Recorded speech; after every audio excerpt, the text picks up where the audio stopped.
Good morning everybody. Hello student, आप लोग कैसे हो? पिछले क्लास में हमने सेक्शन ए का ऑल क्वेश्चन करा दिया था। आज हम डिस्कस करने वाले हैं सेक्शन बी। सेक्शन बी का पहला क्वेश्चन है द एपी 8, 10, 12 हैज़ 60 टर्म्स। इस एपी में 60 टर्म्स है। पूछ रहा है फाइंड द लास्ट 10 टर्म्स। इस एपी का लास्ट 10 टर्म्स निकालना है। इस एपी का लास्ट 10 टर्म्स निकालने के लिए लास्ट 10 टर्म्स पता होना चाहिए। तो कैसे पता करेंगे? सबसे पहले यहाँ पे लास्ट टर्म पता करेंगे। तो लास्ट टर्म का फॉर्मूला होता है a plus n minus 1 into D. ठीक है, तो यहाँ से हम बात करें तो फर्स्ट टर्म क्या है? 10 है। कॉमन डिफरेंस क्या है बाबू? कॉमन डिफरेंस यहाँ पे 2 है। ठीक है, तो यहाँ पे इसको हम पुट करेंगे तो सबसे पहले 10 प्लस एन माइनस 1। एन क्या है यहाँ पे बाबू? 60 है। एन का मान यहाँ पे क्या है? 60 है। तो 60 माइनस 1 करेंगे तो 59 आएगा इंटू डी। डी का मान यहाँ पे 2 है। इसको बस क्या करना है? सॉल्व करेंगे तो 9 दूना 18, 5 दूना 10, 1 11, 118 प्लस 10 कितना हो जाएगा? 128। यानी 128 क्या आ गया? लास्ट टर्म आ गया। ठीक है, तो हमको अंतिम से 10 टर्म चाहिए। तो लास्ट टर्म सपोज यहाँ पे कुछ यहाँ पे लास्ट टर्म है 128। तो इससे पहले का कोई टर्म रहा होगा, तो इससे पहले का टर्म पता करने के लिए क्या करेंगे? कॉमन डिफरेंस माइनस करेंगे। कॉमन डिफरेंस माइनस करेंगे तो इससे पहले का टर्म क्या होगा? 126। इससे पहले का हो जाएगा 124 और इससे पहले का हो जाएगा 122। इसी तरह करते करते बहुत सारे इधर जो है 10 टर्म होगा। तो यहाँ पे हम क्या करते हैं? इसको फर्स्ट टर्म मान करके हम उसको उलट करके लिखते हैं। तो इधर से जब हम लिखेंगे इसको तो 128 यहाँ से सबसे पहले लिखेंगे कि लास्ट 10 टर्म्स, लास्ट 10 टर्म्स यहाँ पे क्या हो जाएगा? तो सबसे पहला होगा 128, उसके बाद 126, उसके बाद 124, उसके बाद हो जाएगा 122, उसके बाद क्या होगा? 122। इसी तरह करते करते ये कितना टर्म्स निकला है? 10 टर्म्स। ठीक है, अब यहाँ पे हमको फर्स्ट टर्म निकालना है। तो फर्स्ट टर्म बराबर क्या हो जाएगा? यहाँ पे 128। कॉमन डिफरेंस जो होगा यहाँ पे -2 हो जाएगा और n का मान क्या हो जाएगा? 10। अब यहाँ पे हमको क्या करना है? सम निकालना है। कितने का? 10 टर्म का सम निकालना है। तो फॉर्मूला होता है n/2 into 2a plus n minus 1 into D. ये समेशन का फॉर्मूला होता है। ठीक है, इसी फॉर्मूला पे हमको पुट करना है। तो n का मान 10 है तो 10/2 और a का मान यानी फर्स्ट टर्म क्या है? 128 है प्लस n माइनस 1 का मतलब 9 इंटू डी का मान यहाँ पे -2 है।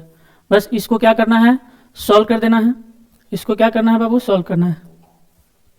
इसको जब हम सॉल्व करेंगे तो S10 इक्वल टू हो जाएगा 10 divide by 2 into 2 into 128 plus 9 into -2।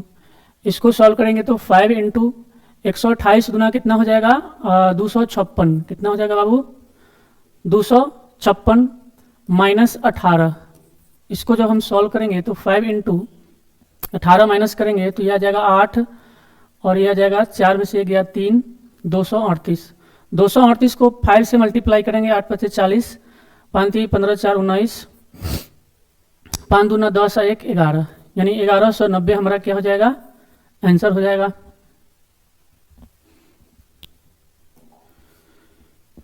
Next question है if sine a plus B equal to 1 and sine a minus B equal to √3/2, जहाँ a क्या है? 0 से 90 के बीच है। निकालना है find the measure of angle A and B. A और बी का मान निकालना है। तो हम जानते हैं कि यहाँ से पहले गिवन लिखाना। गिवन क्या है? a plus B equal to 1 है। तो 1 को हम क्या लिख सकते हैं? Sign 90 degree. साइन 90 डिग्री का मान क्या होता है? 1 होता है। तो यहाँ से हम लिख सकते हैं sine a plus B equal to sine 90 degree. अब यहाँ पे हम लिखेंगे बाई रिमूविंग साइन फंक्शन।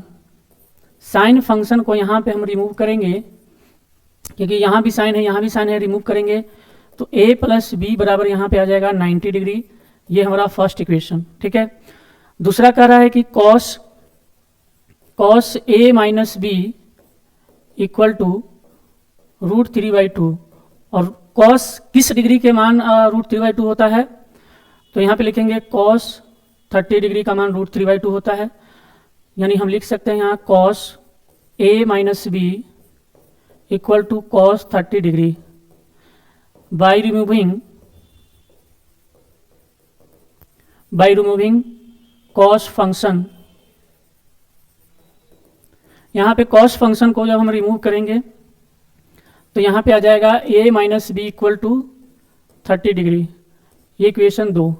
अब इक्वेशन 1 और 2 को सॉल्व करना है। इक्वेशन 1 और 2 को सॉल्व करना है और यहाँ से a और b का मान निकाल लेना है। तो लिखेंगे फ्रॉम इक्वेशन 1 एंड 2। इक्वेशन 1 और 2 से हम यहाँ पे जब सॉल्व करेंगे तो a प्लस बी बराबर यहाँ पे कितना है 90 डिग्री है और a माइनस बी बराबर 30 डिग्री है। दोनों को क्या करेंगे, ऐड करेंगे। b का साइन अपोजिट है, b क्या हो जाएगा, कैंसिल आउट हो जाएगा। तो 2a बराबर हो जाएगा 120। तो a का मान कितना हो जाएगा 60 डिग्री। ठीक है, किसी एक इक्वेशन में हमको क्या करना है, पुट करके b का मान निकाल लेना है। तो सपोज फर्स्ट इक्वेशन में हम पुट करते हैं a का मान, तो b बराबर हो जाएगा 90 माइनस 60, यानी b का मान कितना हो जाएगा 30 डिग्री और a का मान कितना हो जाएगा 60 degree. Okay, that is my answer.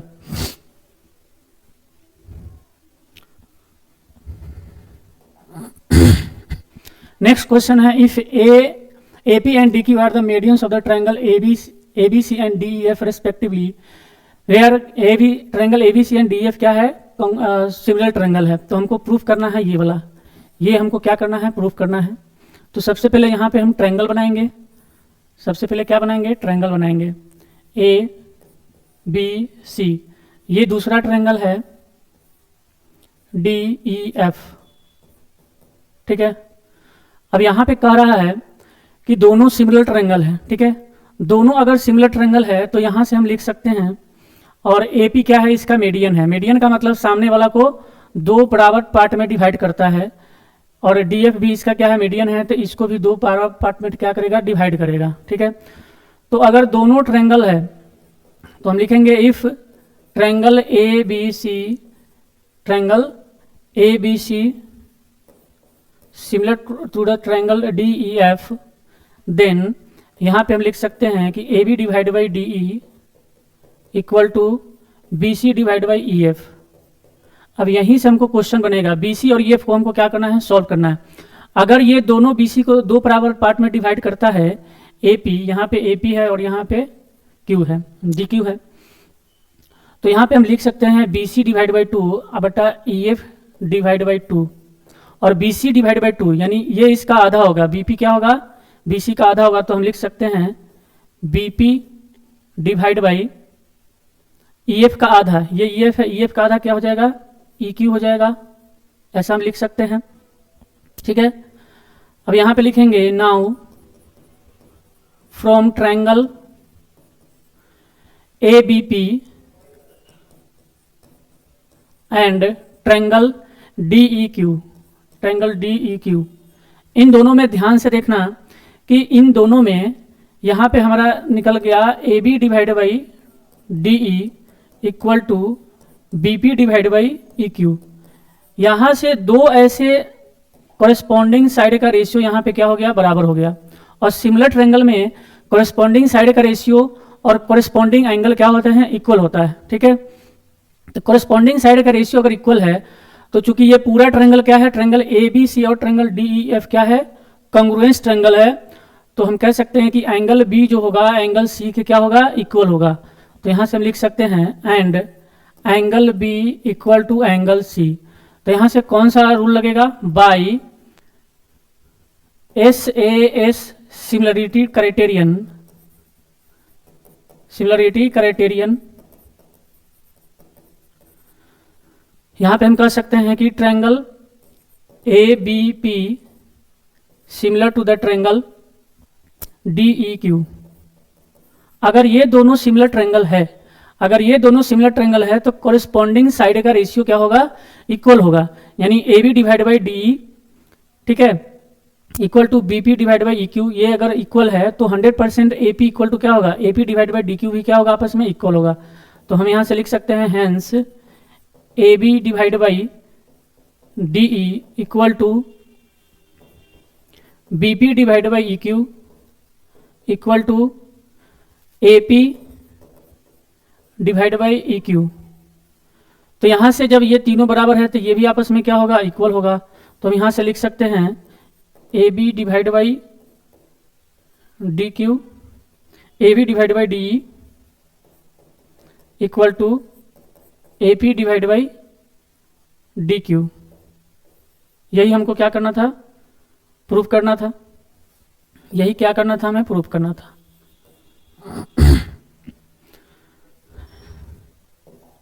यहाँ पे DQ होगा, ठीक है, यहाँ पे क्या होगा बाबू, DQ होगा।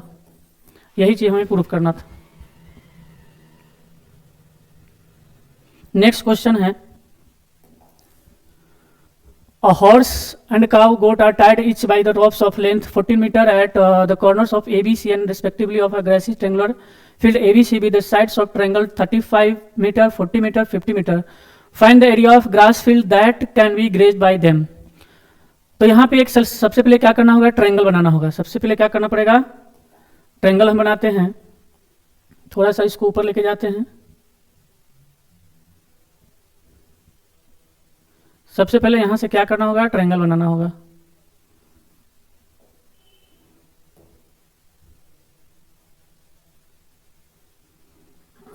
तो सबसे पहले यहां पे क्या करेंगे, ट्रायंगल बनाएंगे। यानी एक ट्रायंगल है, इस ट्रायंगल के चार, जो हर कोना पे एक जो है जानवर बांधा जाता है और ग्रेजिंग करता है। क्या करता है बाबू, ग्रेजिंग करता है इस तरीका से, ठीक है, ग्रेजिंग कर रहा है। ट्रायंगल है A, ये है B और ये है C। तो इस कॉर्नर पे भी, तीनों कॉर्नर पे एक जो है कुछ जानवर बांधा जाता है। हॉर्स, काउ एंड गोट को बांधा जाता है कितना मीटर रूप से, 14 मीटर। कितना मीटर रूप से बांधा जाता है बाबू, 14 मीटर से, ठीक है, 14 मीटर रूप से बांधा जाता है। यहाँ पे दिया हुआ है 14 मीटर रूप से बांधा जाता है। इसका मतलब है कि ये वाला 14 होगा, ये भी 14 होगा, ये भी 14 होगा और ये भी क्या होगा, 14 होगा, क्योंकि ये रेडियस है। ये भी 14 सेंटीमीटर होगा, ये भी 14 सेंटीमीटर होगा, ठीक है। तो यहाँ पे ध्यान दो कि यहाँ पे कौन सा ट्रायंगल निकालना है, तो हमको ये वाला एरिया निकालना है, ये वाला एरिया निकालना है और ये वाला एरिया निकालना है और ये वाला एरिया निकालना है। यानी एक तरह क्या हो गया, सर्कल का सेक्टर हो गया। और सर्कल का सेक्टर का एरिया निकालने के लिए हमको एंगल पता होना चाहिए, लेकिन यहाँ पे हमको एंगल नहीं पता है, ठीक है। सेपरेट इसका एंगल कितना है वो हमको नहीं पता है। साइड यहाँ पे दिया हुआ है, लेकिन साइड से हमको कोई मतलब नहीं है, साइड ऐसे घुमाने के लिए दिया हुआ है, ठीक है। तो एंगल हम सेपरेट एंगल हमको नहीं पता है, लेकिन दोनों का एंगल का कंबाइन हमको पता है। तो हम यहाँ से लिख सकते हैं we know that angle A plus angle B plus angle C equal to 180। हम जानते हैं कि तीनों एंगल का सम कितना होता है, 180 डिग्री होता है। दैट मीन्स तीनों एंगल का सम यहाँ पे थीटा बराबर 180 डिग्री आ गया। अब बस यहीं से क्वेश्चन बन जाएगा। अब यहीं से क्या करना है, हमें निकालना है, फॉर्मूला होता है कि एरिया ऑफ सेक्टर बराबर होता है theta by 360 degree pi R square, ठीक है। तो थीटा का मान हमको पता चल गया, बस यहीं पे पुट करेंगे 180 degree divide by 360 degree into, उसके बाद in terms of pi find that can be graze them. तो पाई का मान यहाँ पे हम क्या रखेंगे, 22/7 रखेंगे। और R स्क्वायर का मतलब, R का मान क्या है यहाँ पे 14 है, ठीक है। तो R स्क्वायर का मतलब 14 इंटू 14। बस इसको क्या करना है, सॉल्व कर देंगे। 7 से ये कट जाएगा 2 बार में, इससे कट जाएगा ये 2 बार में 360, इससे 2 से 2 कट जाएगा यहाँ पे। तो आंसर यहाँ पे आ जाएगा 22 इंटू 14। इसको जब सॉल्व करेंगे 14 दूना 28, 14 दूना 28 है 1, 28 2 30, ठीक है। तो 308 स्क्वायर सेंटीमीटर हमारा क्या हो गया बाबू, आंसर हो गया। नेक्स्ट क्वेश्चन इसी में और में कि find the area of the major segment in terms of pi of a circle of radius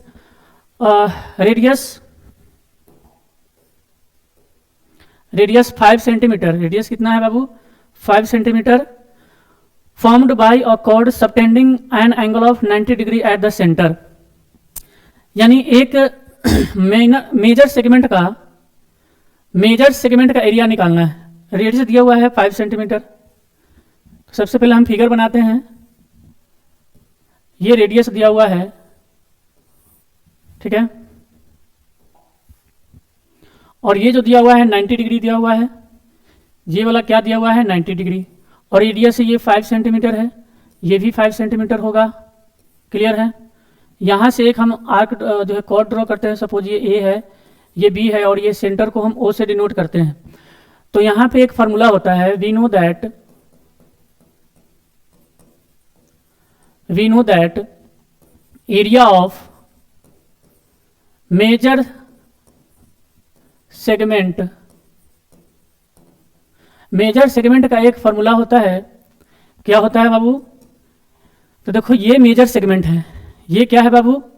यहाँ से लेकर के यहाँ तक ये मेजर सेगमेंट है, यहाँ से लेकर के ये जो दिख रहा है ये है हमारा मेजर सेगमेंट, ठीक है, और ये जो है ये माइनर सेगमेंट है। तो मेजर सेगमेंट का एरिया निकालने के लिए हमको क्या करना पड़ेगा कि ये वाला एरिया यानी मेजर सेक्टर, तो हम यहां से लिख सकते हैं area of major sector plus area of triangle OABC, ठीक है, एरिया ऑफ ट्रायंगल OABC, यानी ये मेजर सेक्टर का एरिया में हम ट्रायंगल का एरिया ऐड कर देंगे तो हमारा एरिया ऑफ मेजर सेगमेंट निकल जाएगा। और एरिया ऑफ मेजर सेगमेंट के लिए हमको ये वाला एंगल पता होना चाहिए, तो ये 90 है, तो ये बताओ कितना हो जाएगा, यानी ये वाला जो एंगल हो जाएगा ये 90 है, तो ये हो जाएगा 270 डिग्री। कितना हो जाएगा बाबू? 270 डिग्री। तो यहाँ से हम एंगल ऑफ मेजर सेगमेंट बराबर हो जाएगा 270 degree divide by 360 degree pi R square का मतलब 5 का square plus area of triangle, ये वाला ट्रायंगल क्या है, ये एक तरह से राइट ट्रायंगल है, तो राइट ट्रायंगल का फॉर्मूला हो जाएगा 1/2 इंटू बेस इंटू हाइट, तो बेस भी 5 है, हाइट भी 5 है। बस यहीं से हमको क्या करना है, सॉल्व कर देना है। तो 0 से 0 कट जाएगा, 9 तिया 27, 9 चौक 36, तो 5 पचे 25, तो यहाँ आ जाएगा 25 तिहाई 75 पाई बटा 4 प्लस 25/2, और ये पाई के टर्म में निकालना था, तो यही हमारा क्या हो जाएगा, आंसर हो जाएगा।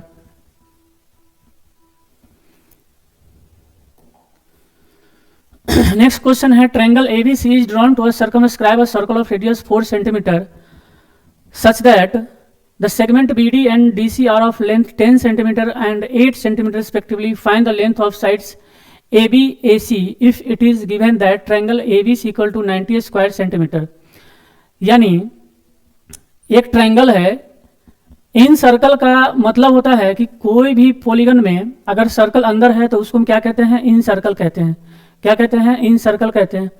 इन सर्कल वाले जो रेडियस होता है उसको हम इन रेडियस कहते हैं। क्या कहते हैं, इन रेडियस कहते हैं।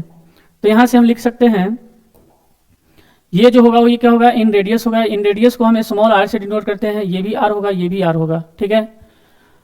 तो यहां से दिया हुआ है क्या क्या है, BD and DC are of length 10 centimetre and 8 centimetre.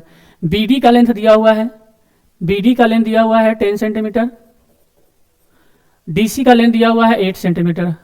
तो हम जानते हैं कि कोई भी एक्सटर्नल पॉइंट से जब हम सर्कल पे जब टेंजेंट ड्रॉ करते हैं तो दोनों का दोनों टेंजेंट बराबर होता है। तो ये क्या है, एक तरह से टेंजेंट है, ये भी क्या होगा, टेंजेंट होगा जो सेम पॉइंट C से जाती है। तो ये 8 सेंटीमीटर है तो ये भी 8 सेंटीमीटर होगा। अगर ये 10 सेंटीमीटर है तो ये वाला लेंथ भी 10 सेंटीमीटर होगा। क्लियर है। हमें फाइंड आउट क्या करना है कि find the length of sides AB और AC का लेंथ फाइंड आउट करने के लिए ये वाला लेंथ हमको पता होना चाहिए। क्या होना चाहिए बाबू, ये वाला लेंथ हमको पता होना चाहिए, ये वाला लेंथ पता होना चाहिए। तो ये वाला लेंथ हमको पता नहीं है तो हम क्या मान लेते हैं बाबू, x मान लेते हैं। ये वाला लेंथ हमको पता नहीं है तो हम इस लेंथ को क्या मानते हैं, x मानते हैं। अगर ये x है तो ये भी क्या होगा, x होगा, ठीक है। तो एक फार्मूला होता है, वी नो दैट, ध्यान से समझना है बाबू, we know that in radius का एक फार्मूला होता है R equal to delta divide by S। यहाँ पे डेल्टा क्या है, यहाँ पे एरिया है। डेल्टा क्या है, area of triangle divide by S का मतलब होता है सेमी पेरीमीटर, ठीक है। ये फार्मूला होता है, इसको ध्यान में रखना है। तो यहाँ से हम जानते हैं कि रेडियस जो है वो गिवन नहीं है, रेडियस दिया हुआ है 4 सेंटीमीटर, रेडियस क्या दिया हुआ है बाबू 4 सेंटीमीटर दिया हुआ है, ठीक है, और एरिया भी दिया हुआ है, ठीक है। तो इस फॉर्मूला पे पुट करेंगे, यानी 4 इक्वल टू एरिया है 90 और डिवाइड बाई सेमी पेरीमीटर है। तो यहाँ से जब हम सेमी पेरीमीटर निकालेंगे तो सेमी पेरीमीटर बराबर क्या होता है A B plus B C plus C A divide by 2, यही होता है क्या सेमी पेरीमीटर। तो एस का मान यहाँ से निकालेंगे तो ए बी बराबर क्या होगा बताओ, ए बी बराबर क्या हो जाएगा 10 प्लस एक्स और बी सी बराबर क्या हो जाएगा 18 और ए सी बराबर क्या होगा 8 प्लस एक्स हो जाएगा, 8 प्लस एक्स और डिवाइड बाय क्या हो जाएगा 2। इसको सॉल्व करेंगे तो यहाँ पे आ जाएगा 18 दूना 36 प्लस 2x और डिवाइड बाई 2, 2 से दोनों में डिवाइड करेंगे तो 18 प्लस एक्स आ जाएगा, ठीक है। अब यहाँ पे हमको क्या करना है पुट कर देना है 18 प्लस एक्स, क्रॉस मल्टीप्लाई जब हम यहाँ पे करते हैं तो 18 plus X into 4 equal to 90 आएगा। जब यहाँ से हम सॉल्व करेंगे तो 18 प्लस एक्स इक्वल टू 19/4 आएगा, 19/4 का मतलब होगा 45/2। तो यहाँ पे x बराबर हो जाएगा 45/2 माइनस 18। इसको जब हम सॉल्व करेंगे तो कितना आएगा 22.5 आएगा माइनस का 18, ठीक है। तो आ जाएगा 4.5, यानी x का मान कितना आ गया बाबू 4.5 आ गया, ठीक है। अब x का मान यहाँ पे पुट कर देंगे तो हमारे पास क्या आ जाएगा ए बी और ए सी निकल आएगा, ठीक है, ए बी और ए सी निकल आएगा। तो यहाँ पे बताओ ए बी बराबर क्या होगा, तो x प्लस 10 सेंटीमीटर, यही है ना, ए बी बराबर क्या है x प्लस 10 सेंटीमीटर। तो x का मान कितना आया है 4.5 आया है प्लस 10, सॉल्व करेंगे तो 14.5 सेंटीमीटर और ए सी बराबर क्या है तो x प्लस 8 है, 8x का मान पुट करेंगे 4.5 सेंटीमीटर प्लस 8 सेंटीमीटर, तो आंसर आ जाएगा 12.5 centimetre, that is my answer. तो एक ये आंसर होगा और एक ये आंसर होगा, क्लियर है। नेक्स्ट क्वेश्चन है फॉर विजुअली इम्पेयर कैंडिडेट के लिए a circle is inscribed in a right triangle ABC, right angle at B, if BC equal to 7 centimetre, AB equal to 24 centimetre, find the radius of the circle. तो सबसे पहले बाबू यहाँ पे important है figure draw करना, figure draw कर लिए क्वेश्चन बन जाएगा। तो फिगर यहाँ पे क्या करेंगे, राइट ट्रायंगल है, यहाँ पे ये हमारे पास क्या है राइट ट्रायंगल है। तो सबसे पहले इसके अंदर का एक सर्कल है, इसको ड्रॉ करेंगे, ये हमारा क्या है सर्कल है, ठीक है। A circle is inscribed at right triangle ABC, right angle at B, B पे क्या है बाबू यहाँ पे राइट एंगल है और A और C यहाँ तो यहाँ होगा या फिर यहाँ होगा, मान लेते हैं यहाँ पे A है यहाँ पे C है। BC का मान दिया हुआ है 7 सेंटीमीटर, ठीक है। AB का मान दिया हुआ है 24 सेंटीमीटर। निकालना क्या है, find the radius of the circle, यानी इसका रेडियस निकालना है, ठीक है, ये वाला रेडियस निकालना है। तो यहाँ पे भी एक हमको क्या करना होगा, इसको बनाने का 2 तरीका है। सबसे पहले लॉन्ग मेथड बताता हूँ कि ये अगर ये क्या है परपेंडिकुलर है और ये अगर बेस है तो हाइपोटेनस क्या हो जाएगा बाबू, तो हाइपोटेनस बराबर हो जाएगा, फॉर्मूला होता है perpendicular square plus base square. तो रूट अंडर हो जाएगा p का स्क्वायर मतलब 7 का स्क्वायर प्लस 24 का स्क्वायर। इसको सॉल्व करेंगे तो 49 प्लस 24 का स्क्वायर कितना होता है, तो 24 का स्क्वायर हो जाएगा 4 चौक 16, 4 चौक 16, 4 दूना 8 दूना 16 और 1 17, 576 आ जाएगा। इसको जब हम सम करेंगे तो यह आ जाएगा 5 और 9 6 15, 7 4 11 1 12 2 हासिल 1 625 और 625 मतलब 25, 625 का स्क्वायर रूट क्या होता है, 625 का स्क्वायर रूट होता है 25 सेंटीमीटर। तो हाइपोटेनस हमारे पास 25 सेंटीमीटर आ गया। अब हम जानते हैं कि इन रेडियस का फॉर्मूला क्या होता है बाबू, तो इन रेडियस का फॉर्मूला होता है डेल्टा बाई एस। तो यहाँ पे हम एरिया निकाल लेंगे, तो एरिया बराबर हम जानते हैं 1/2 इंटू बेस इंटू हाइट होता है, बेस इंटू हाइट, यानी बेस इंटू परपेंडिकुलर, ये राइट ट्रायंगल का एरिया होता है। और सेमी पेरीमीटर क्या हो जाएगा, सबका जोड़ बटा में 2, 24 7 कितना हो जाएगा 32 प्लस 24 बटा में 2, 2 से 2 कट जाएगा। तो B का मान यहाँ पे 7 है, तो 7 इंटू P का मान यहाँ पे कितना है 24 डिवाइड बाई 32 प्लस 24 ऐड करेंगे तो 4 2 6 यानी कि 56, 7 8 56 हो जाता है, 8 3 24, तो कट करके आंसर कितना आ गया 3 सेंटीमीटर, और यही हमारा क्या होगा आंसर होगा।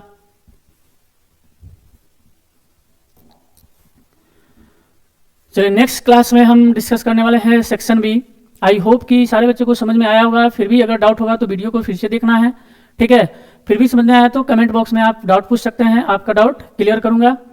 धन्यवाद।